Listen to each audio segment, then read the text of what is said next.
Hi there, it's Marty from Marty's Classic Cars, as per. Just a quick one. I had a couple of things with the Saab of late. Just an illustration, basically, not to panic and think the worst. When I went to the NEC Classic Cars show a couple of weeks back, my expansion tank on my coolant radiator was coming up far too high and trying to escape. I wondered why that was. Of course, you go through the usual human instincts, don't you? Oh God, I've got a head gasket going, cooling system's gone, it's this, it's that, it's going to cost a fortune and all this sort of thing. But I thought, hang on, this car has never used water all the time I've had it. It only lost a little bit when the head gasket started to go, and that was the same thing that was on the Wheel of Dealers program, but it weaked at the side. The water didn't go in the oil and the oil didn't go in the water, vice versa. I thought to myself, what have I done? Have I done anything to do this?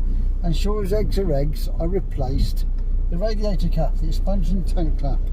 And then I looked at it very closely. All it wasn't sealing properly, so therefore the pressure wasn't pressurising properly. So what I did, I put the old one back on, sure as eggs, rectified itself. Didn't cost a bean. I was going to change the cap anyway. In fact, the supplier has in actual fact sent me a replacement cap free of charge. So again, it's an example there of you don't have to look at the possibilities of it being overly serious sort of thing, when in actual fact it could be a simple fix. Just ask yourself what's changed if something happens very, very quickly. Have you done something to the car? And better to blame yourself and not cost any money and put it right than blame the car. Another issue was the tracking.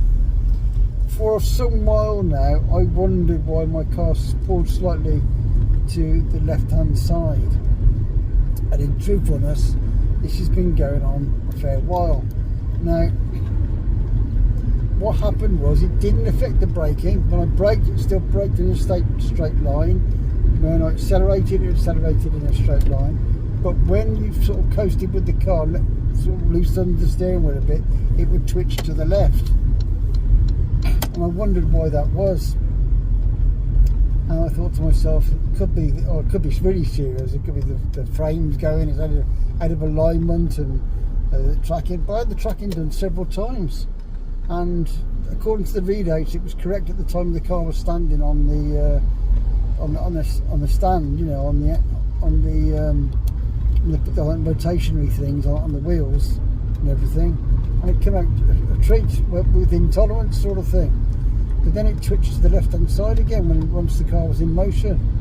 And I thought, this isn't nice.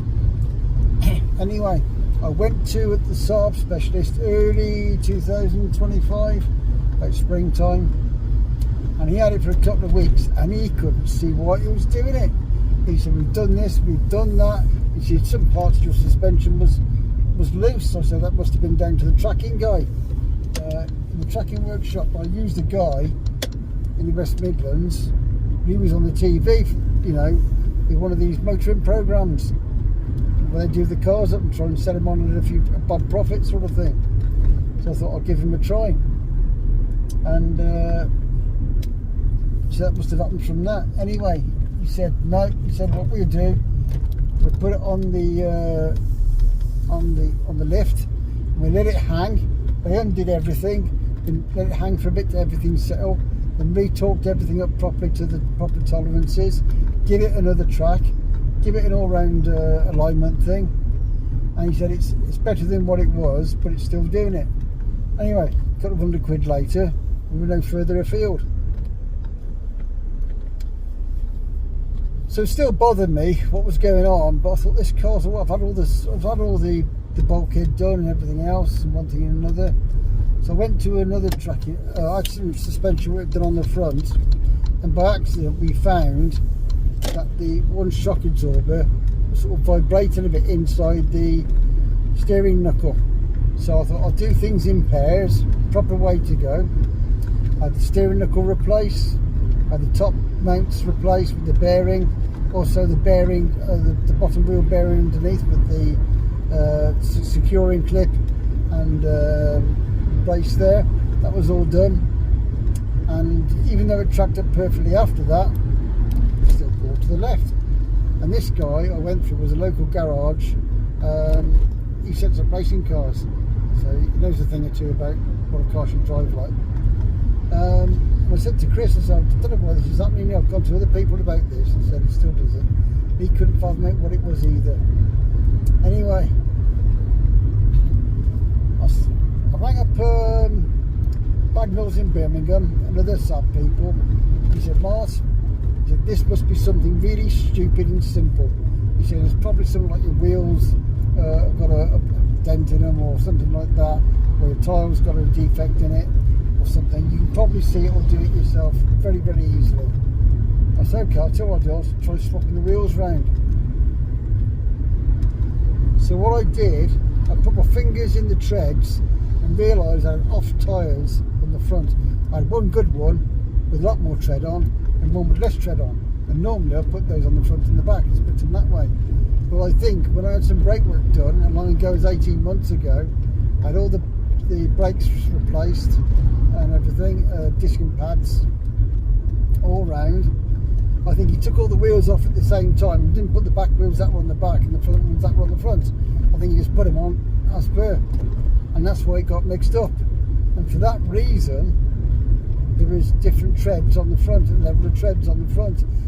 Allied to that, I think I've got some kinks on, some bit of buckles on the wheels, because the Saab wheels themselves are not noted to be in the strongest in the world. They can buckle, something you need to be mindful of really. So I might get those straightened up a bit later on. But if I let go of the wheel now, there you go, car straight as a die. Just from changing two wheels over. Check the tyre pressures, and that was it. I put my fingers in the treads. I'm saying I've got a good one with bigger tread on the back and one with lesser tread. I swapped the two near side ones over, and that's all it was. A simple remedy. Didn't cost any money, and after all the tracking things I've done and going to the Saab people at £200 a pop, I figured it out myself and just basically changed the wheels over, and it's gone back now because it was sort of 18 months ago. So I'm well pleased with that, obviously. Pat on the back. But like I say, sometimes you have these things go on. I remember speaking to Fiat people. There's a guy with a Fiat 132 like I had. Suddenly his car wouldn't start. He said he put it on the way in the garage a few months back. It was running perfectly then. And I said to myself, what's happened? What's changed? What have you serviced it? Have you done any service work to it recently? Like, it wouldn't just, gremlins don't come round in your night and fiddle with your car, mistune your carbs and all that sort of thing. You know, it doesn't happen. There's got to be some sort of reason for it sometimes, and if you just keep an open mind to it, it's not necessarily a big expense to fix. But some people expect the worst. That's human nature, we tend to do that, but it isn't always the case. I went down to Longleat yesterday from Worcestershire, and I put £60 worth in, and I got there and back like 39 litres it was. I think I've worked it out, it's just over 30 to the gallon, and that was into motorway use as well as some hard usage over the Cotswolds hills and that, which is the way I went to cut across the motorway. I would have done myself a favour going just down the M5 and the M4 actually, but hey ho, it's what it was. But yeah, over 30 to the gallon, motorway speeds, plus some hard usage over very steep hills and so on. So very pleased with that, and once again, thanks for joining me. I've just come back from college, studying my IT as I am. Just got home now.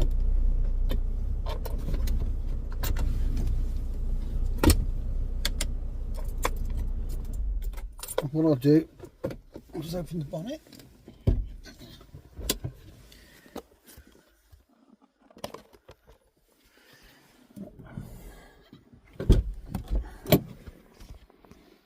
And I'll just show you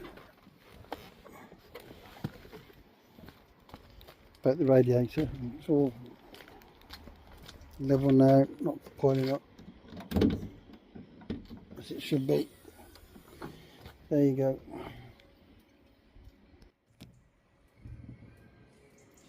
Just over the max as it expands. It's not a problem there. It's quite clean and tidy underneath the bonnet actually. I could spend a few weekends on this cosmetically, it came up a treat.